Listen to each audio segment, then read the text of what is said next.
말씀의 제목은 성령의 예리함에 따라입니다. 여러분, 이번 주 한 주 내내 새벽에 전하는 말씀의 제목에서부터 우리의 마음을 멈추게 하는 그런 말씀들이 계속 선포되고 있습니다. 그리고 같은 흐름이 있습니다. 왜 이 말씀을 드리는가? 여러분, 말씀을 듣기 위해 예배의 자리에 나온 이유는 무엇입니까? 나를 향한 하나님의 뜻을 알고자 함입니다. 그 뜻은 굉장히 중요하지요. 우리의 삶을 인도하시는 살아계신 하나님의 말씀이기 때문에 그렇습니다. 오늘 말씀의 제목이 성령의 예리함에 따라입니다. 그렇다면 먼저 질문을 한번 던져보고 싶습니다. 성령의 예리함이란 무엇입니까? 구원받은 성도라면 그는 언제나 누구와 함께 동행하며 삶을 살아갑니까? 성령 하나님입니다. 여러분은 이것을 믿으십니까? 여러분, 구원받았기에 우리가 선물로 받은 성령 하나님이 내 안에 계시며 나와 함께 하십니다. 구원받은 성도가 이전과 다른 삶을 살 수 있는 이유는 그에게 성령 하나님께서 함께 계시므로 그가 살아가는 삶 속에서 끊임없이 성령 하나님께서 하나님의 뜻을 조명해 주시기 때문입니다. 그러니까 여러분, 우리가 변화를 얘기하고 이전의 삶과 다른 새로운 삶을 살아가는 그리스도인입니다라는 고백 속에는 내 의지와 내 노력에 의해서 뭔가 그런 뚜렷한 변화가 나타납니다, 이런 의미를 담고 있는 것이 아니고, 내 안에 계신 성령의 인도하심을 따라 살았더니, 내가 이렇게 내 삶을 돌아봤더니 내가 이렇게 변해 있더이다, 이 고백이 거기에 담겨 있는 의미라고요. 그러니까 변화는 어떻게 일어나는 것입니까? 나의 삶 속에 함께 하셔서 나의 삶 속에 무엇인가를 하나님의 뜻을 깨닫게 하시는 그 성령의 음성을 민감히 반응하는 그 사람에게만 변화가 일어날 수 있는 것입니다. 그러니까 여러분이 성령 하나님의 매일처럼 우리의 삶 가운데 동행하셔서 인도하시고 조명하시고 깨닫게 하시는 그분의 인도하심을 민감하게 받아들이지 못한다면 무엇이 일어날 수 없어요? 변화가 일어날 수 없는 거예요. 여러분 아십니까? 제가 고집스러움을 계속 강조하고 있다는 거. 고집스럽게만 살아갑니다. 믿는다고는 말하는데, 예배드린다고 말하는데 그 고집스러움을 버리지 못해서 성령 하나님의 매일처럼 매 순간마다 나에게 깨닫게 하시는 그 음성, 깨닫게 하시는 말씀을 조명하시는 그 놀라운 은혜가 이렇게 비껴가요. 여러분, 이건 통탄할 일 아니겠습니까? 요한복음 6장의 말씀을 오늘 주일도 살펴볼 텐데요, 주님께서는 당신을 생명의 떡이라 말씀합니다. 그죠? 그 생명의 떡이, 그 생명수가 내 안에 떨어지는데 그게 비껴가요. 비껴가요. 왜? 그것을 말씀하시고 깨닫게 하시는 성령의 조명하심을 나의 고집스러움이 자꾸만 가로막기 때문입니다. 여러분, 그러니까 성령의 조명하심이 뭐예요? 예수 그리스도의 말씀을 깨닫게 하는 거예요. 누구나 예수 그리스도의 말씀을 깨달을 수 있습니다. 왜? 내 안에 성령님께서 계시니까. 그런데 그 말씀이 깨달아지지 않는 이유는 무엇입니까? 지식이 부족해서요? 아니면 다른 어떤 장애가 나한테 있어서요? 아니요, 그렇지 않다고요. 성령의 깨닫게 하심은 그 어떤 것으로도, 그 어떤 장애도 다 극복할 수 있는 그런 깨닫게 하심이 되어진다라는 것입니다. 근데 다만 내가 내 생각을 고집하고 내 주장을 고집함을 통해서 그 성령 하나님의 깨닫게 하심을 거부한다면 그것은 성령 하나님께서 이렇게 가만히 서서 계신다라는 것입니다. 제가 이번 주 요한복음 말씀을 계속 보는데요, 요한복음 14장 26절 말씀이요, 보혜사 곧 아버지께서 내 이름으로 보내실 성령 그가 너에게 모든 것을 가르치고 내가 너에게 말한 모든 것을 생각나게 하리라. 여러분, 제가 무슨 단어를 강조했는지 지금 들리십니까? 예수님께서 지금 두 번에 걸쳐서 이 짧은 구절 가운데 한 단어를 강조하십니다. 모든이라고 강조하십니다. 모든 것을 깨닫게 하시며 모든 삶 가운데서 우리를 인도하신다라는 것입니다. 누가? 보혜사 성령님께서. 믿으십니까? 오늘은 계속해서 믿으십니까? 라는 단어가 제가 계속 설교 준비하는데 떠오르더라고요.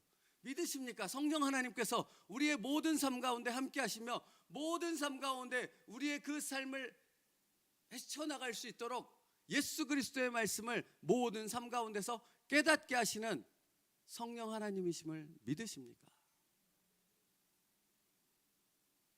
그러므로 여러분, 그 깨닫게 하시는 성령 하나님 앞에 나를 내어 맡기고 내 의지적인 항복을 하나님 앞에 드리고 순종하여 나아갈 때 도대체 어떤 놀라운 은혜가, 어떤 놀라운 역사가 있겠느냐라는 것입니다. 이것이 기대예요. 이것이 기대.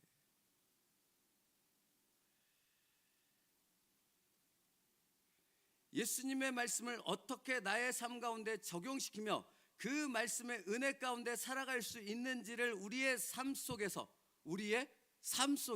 매일의 삶 속에서, 일상의 삶 속에서 깨닫게 하시고 인도하시는 분이 내 안에 계신 성령 하나님이십니다. 그러므로 여러분, 우리가 해야 될 것은 무엇입니까? 오늘 말씀의 제목, 성령의 예리함을 따라, 그분의 그 예리함이 우리 가운데 느껴졌을 때 그분께 나의 모든 것을 맡겨드리는 그 전적인 자발적인 순종 가운데로 나아가는 그 결단이 우리 가운데 있어야 한다는 것입니다. 그것이 우리가 오늘도 해야 될 일이라고요. 오늘 뭔가 특별한 영적인 일, 하나님께서 환상을 보여주시고 꿈을 보여주시고 뭔가 기적을 보여주시고 이걸 기대할 것이 아니고 매일의 삶 가운데 성령께서 그 예리함을 통해 우리에게 말씀을 깨닫게 하시고 우리의 삶을 인도하시는 그 세밀하심 가운데 나를 맡겨드릴 수 있는 그 온전한 순종 가운데로 나아갈 수 있는 저와 여러분이 되어야 한다는 것입니다. 그게 은혜이며 축복이라고요. 여러분, 그러니까 성령 하나님께서 우리의 삶 가운데 인도하시는 것은 매일의 삶, 일상의 삶 가운데서 인도하신다라는 것이잖아요. 예? 맞죠? 여기서만 아니고요. 여기 설교를 듣는 예배 시간, 이 예배당 안에서만이 아니고 이것을 넘어서서 우리의 삶 가운데 성령 하나님은 동행하신다니까요. 한 번도 떠나지 않는다니까요. 그리고 단 한 번도 입을 닫으시고 가만히 계시지 않고 우리에게 말씀하신다니까요. 그러니까 그 말씀하시는 음성을 듣기 위해 끊임없이 우리의 귀를, 우리의 마음을 훈련시켜서 그 성령 하나님과 일치되도록 하는 그 영적인 훈련을 우리가 한다면 우리는 날마다 그 성령 하나님의 놀라운 은혜 가운데 살아가는 성령의 사람이 되어줄 줄 믿습니다.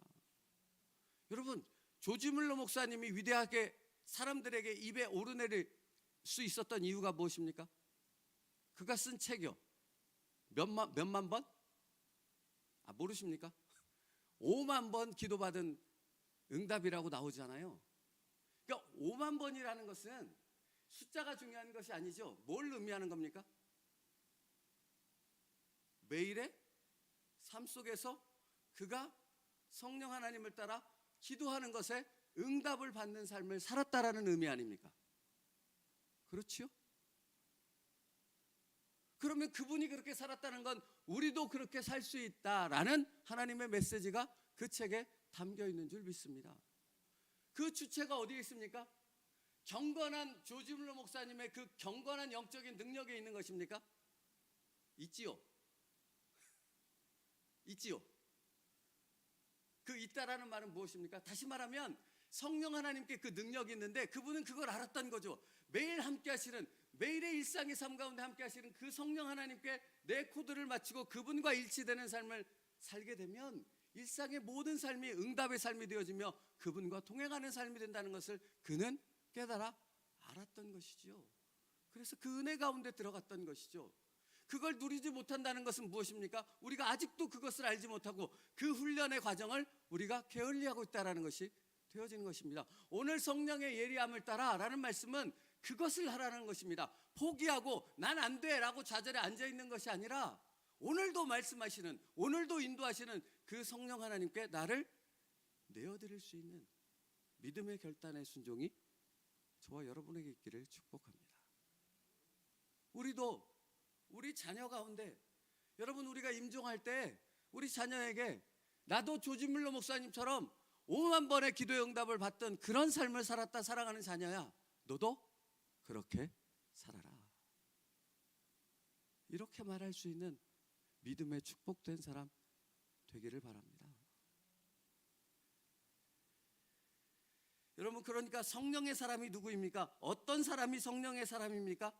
자신 안에 내주하시는 그 성령의 인도하심이 매일 나의 삶 가운데 있음에도 불구하고 무감각하게 자기의 고집과 자기의 생각에 갇혀 사는 사람이 어떻게 성령의 사람일 수 있겠습니까? 성령의 사람은 어떤 사람입니까? 매일의 삶에서 그 성령 하나님을 바라보며 오늘 나에게 무엇이라고 말씀하십니까? 내가 그 말씀하심에 나의 삶을 맡겨 드리겠습니다. 그것을 위해 내 생각을, 내 고집을 내려놓겠습니다. 이게 성령의 사람이에요. 이게 성령의 충만함이라고요. 여러분, 그래서 오늘 본문의 말씀이 뭐예요? 예물을 제단에 드리려다가 거기서 내 형제에게 원망 들을 만한 일이 있는 것이 뭐하거든? 누가 생각나게 하시겠어요? 성령 하나님이요. 사람 아니고요. 사람을 통해서 물론 역사하실 수 있습니다. 상황을 통해서 역사하실 수 있습니다. 그런데 여러분이 보는 건 사람이 아닌 것이죠. 그 사람을 통해서 역사하시는 성령님을 볼 수 있어야 되는 거죠. 이게 분별력 아닙니까? 생각나게 하거든. 오늘도 성령 하나님께서는 우리의 삶 가운데 동행하시며 우리의 삶 가운데서 생각나게 하실 줄 믿습니다. 그러면 뭐 하라고요? 멈추라고요. 가던 길을 멈추라고요. 그리고 그 성령 하나님의 말씀을 나에게 깨닫게 하시는 그 부분을 붙잡고 묵상하며 기도하시라고요. 나에게 말씀하시는 이 뜻이 무엇입니까? 내가 어떤 길을, 어떤 선택을, 어떤 것을 향해 나아가야 되는 것이 당신의 뜻입니까? 질문할 때 성령 하나님께서 그 모든 부분을 적용할 수 있는 것까지도 우리를 인도해 주실 줄 믿습니다.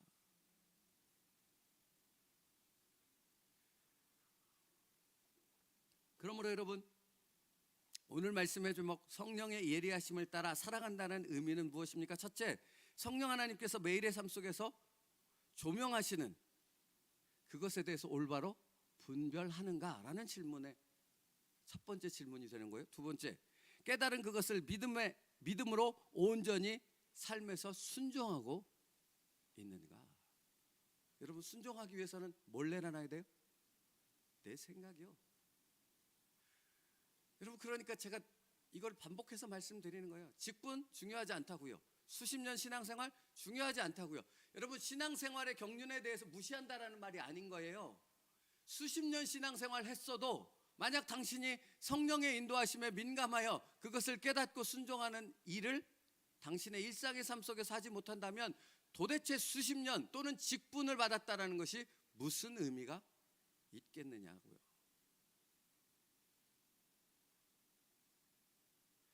주일날 설교 후에 우리가 이런 찬양을 드렸습니다. 오직 믿음으로 하는 찬양인데요, 제가 얼마나 은혜를 받았던지. 세상 흔들리고 사람들은 변화해도 나는 주를 섬기리. 주님의 사랑은 영원히 변하지 않네. 나는 주를 신뢰해. 믿음 흔들리고 사람들 주를 떠나도 나는 주를 섬기리. 주님의 나라는 영원히 쇠하지 않네. 나는 주를 신뢰해. 오직 믿음으로. 오직 믿음으로 나는 살리라. 여러분, 성령의 사람은 견고합니다. 견고하다고요. 왜요? 사람과 상황이 그를 흔들려 할지라도 그를 붙잡고 계신 분은 성령 하나님이시기 때문입니다. 그러므로 여러분, 오늘 견고히 성령 하나님과 당신의 삶을 담대히 맞아들일 수 있는 그리고 승리로 바꿀 수 있는 여러분 될 수 있기를 축복합니다. 여러분, 챔버스 목사님의 표현을 들어보십시오. 당신이 제단에 나아갔을 때 당신의 형제가 당신에게 원망할 일이 생각나거든 그것은 병적으로 예민한 탓이 아닙니다. 성령에 의해 당신의 의식 속에 먼저 가서 형제와 화목하고 그 후에 와서 예물을 드리라는 말씀을 떠올린 것입니다. 성령께서 아주 사소한 일까지 교훈하실 때 성령의 예리한 감수성을 거스르지 마십시오. 여러분, 그 싸움입니다. 그 싸움입니다. 새벽이라 그렇긴 하지만 각설이 예수님이란 책 제가 소개했던 거 기억나십니까? 이천호 목사님. 근데 거두절미하고 다른 내용 다 빼고요. 그분이 결정적인 순간에 소매치기를 하고 도둑질하는 인생으로 전락해버린 인생에 반전되는 상황이 무엇 때문인지 아십니까? 주일학교 때 선생님을 통해 배웠던 다른 사람의 것을 탐하지 말라, 훔치지 말라. 이 말씀이 이렇게 소매치기로서 본격적으로 뭔가를 시작할 그때 딱 떠오른 거예요. 근데 여러분 보십시오. 이게 떠오르게 하신 분이 누구겠어요? 성령 하나님이에요. 만약에 이 이천우 어린 학생이 어린이였어요. 그때는 그 어린이가 이 성령의 깨닫게 하심을 무시했다면 그의 인생은 어떻게 되겠습니까? 그냥 소매치기로 살아가는 거예요, 일평생을. 근데 그 깨닫게 하시는 말씀 앞에 그 생명을 건 위기 가운데 있었지만 그 말씀에 순종했을 때 그의 인생이 변해서 목사님이 되어졌고 각설이 예수라는 그 책을 통해 수많은 사람들에게 믿음의 영향력을 끼치는 하나님의 종의 사역을 감당할 수 있었던 것입니다. 여러분, 무엇에 예민하시라고요? 오늘 여러분의 삶 가운데 말씀하시는 성령의 인도하심에 기민할 수 있는 여러분 되기를 바랍니다. 그리고 그것에 순종하실 때 여러분, 하나님께서는 책임지신다니까요.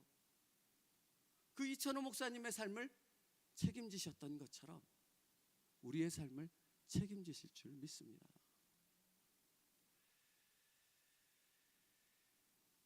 챔버스 목사님이 또 중요한 메시지를 던지셔서 읽어드려요.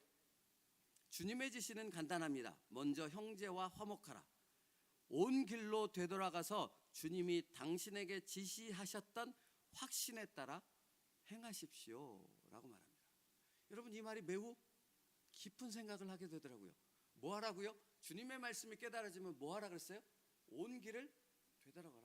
여러분, 누구도 자기가 돌아왔던 길을 되돌아가는 것을 기뻐하는 사람은 없습니다. 그런데 주의 말씀이 깨달아질 때 우리가 온 길을 되돌아가서 순종할 때 그때 역사가 일어나는 줄 믿습니다. 계속 들어보세요. 당신에게 원망할 것이 있는 그 사람에게 가서 숨쉬는 것처럼 자연스럽게 화해할 수 있는 마음과 자세를 가져야 됩니다. 예수님은 다른 사람을 말씀하지 않으십니다. 누구에게 말씀하세요? 나에게. 오늘 이 강단에서 선포되는 말씀 또는 여러분의 삶 가운데서 들려지는 그 말씀은 누구에게 말씀하시는 거예요? 남편? 아내? 자식? 아니요. 나에게 하시는 말씀이에요. 남편에게, 아내에게 하실 말씀은 하나님께서 그 사람에게 직접 하십니다.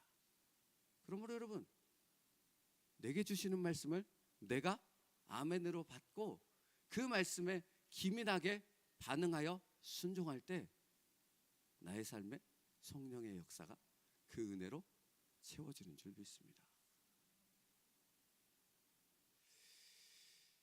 조금만 더 들어보십시오. 주님께서는 내가 가라고 하십니다. 당신이 가라. 내가 가라고 하신다고요?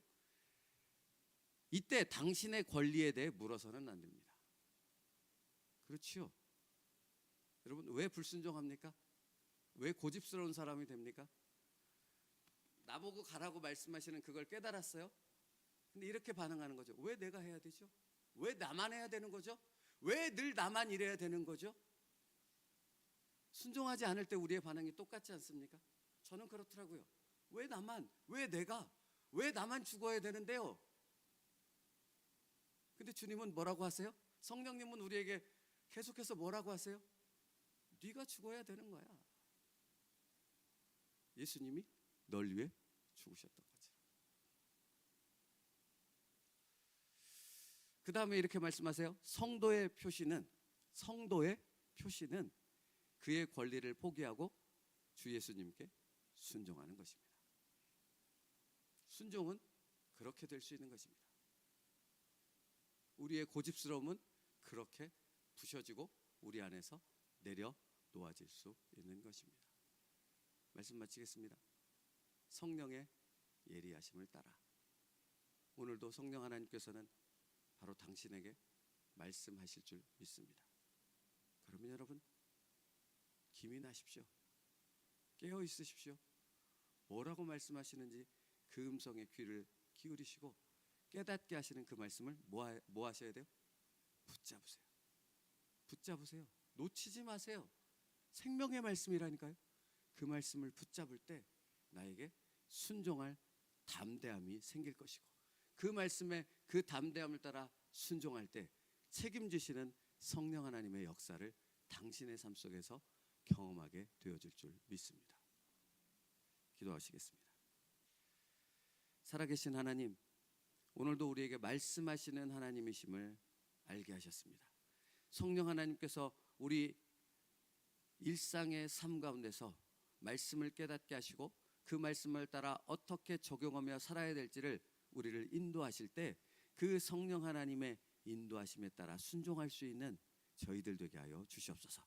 그것을 통해 정말로 성령의 사람, 성령과 동행하는 사람, 그래서 성령을 통해 기도하고 성령으로부터 응답받고 그 성령을 통하여 새로운 놀라운 삶을 살아가는 성령의 사람이 되게 하여 주시옵소서.